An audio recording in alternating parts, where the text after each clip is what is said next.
Baik teman-teman, melanjutkan materi 5, topik atau tema tentang klasifikasi kecurangan. Diharapkan pada bab sebelumnya Anda sudah memahami perbedaan antara kecurangan dan kelalaian atau fraud versus error, serta apa saja penyebab seseorang melakukan fraud. Secara garis besar, klasifikasi kecurangan dibagi menjadi 3, yaitu fraud laporan keuangan, fraud penyalahgunaan aset, dan fraud korupsi. Apa saja pengertian dan contoh dari masing-masing jenis kecurangan tersebut? Mari kita simak pada slide berikutnya. Klasifikasi kecurangan menurut standar audit dibagi menjadi 3, kecurangan laporan keuangan.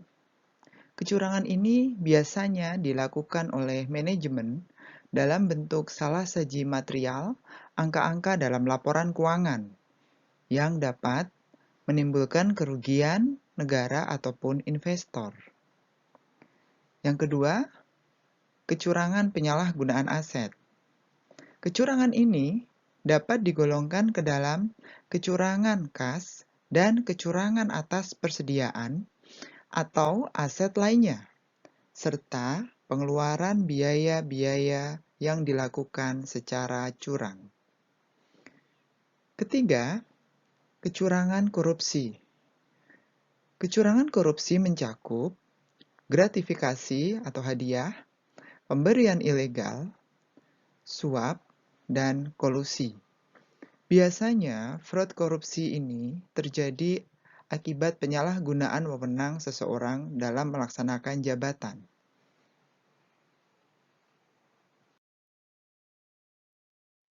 Fraud laporan keuangan. Adanya manipulasi, pemalsuan, atau mengubah angka-angka pada catatan akuntansi yang menjadi sumber penyajian penyusunan laporan keuangan. Kesengajaan dalam penyajian atau sengaja menghilangkan bukti transaksi, kejadian, atau informasi penting dalam laporan keuangan. Salah penerapan secara sengaja mengenai prinsip atau standar akuntansi yang berlaku. Contoh kasus yang terjadi pada fraud laporan keuangan adalah diantaranya kasus Kimia Farma pada 2002 dan kasus PT KAI. Baru-baru ini, fraud laporan keuangan juga terjadi pada kasus Garuda Indonesia.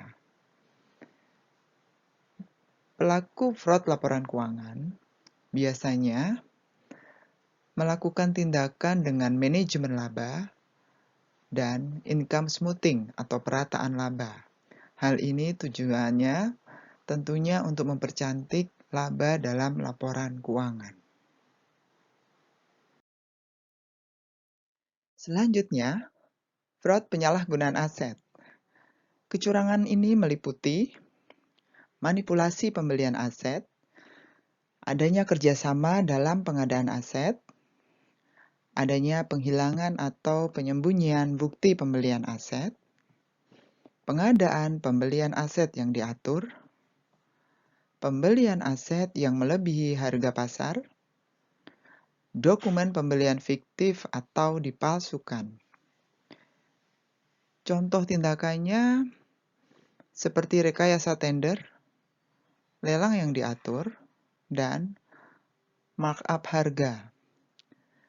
Contoh kasus yang terjadi di antaranya kasus Hambalang, kasus Wisma Atlet, kasus pengadaan alat kesehatan yang terjadi pada Provinsi Banten, dan baru-baru ini kasus simulator SIM.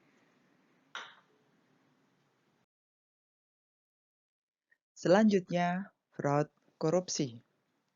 Korupsi sering dikaitkan dengan tindakan kecurangan dalam melaksanakan kewenangan seseorang dalam hal jabatan atau pekerjaannya. Contoh korupsi antara lain, penyalahgunaan wewenang, adanya suap untuk pihak tertentu, pemberian gratifikasi. Kasus korupsi yang sering terjadi baru-baru ini adalah kasus pada Kementerian Sosial yang melibatkan Menteri Sosial dalam bantuan sosial atau sering disebut bansos.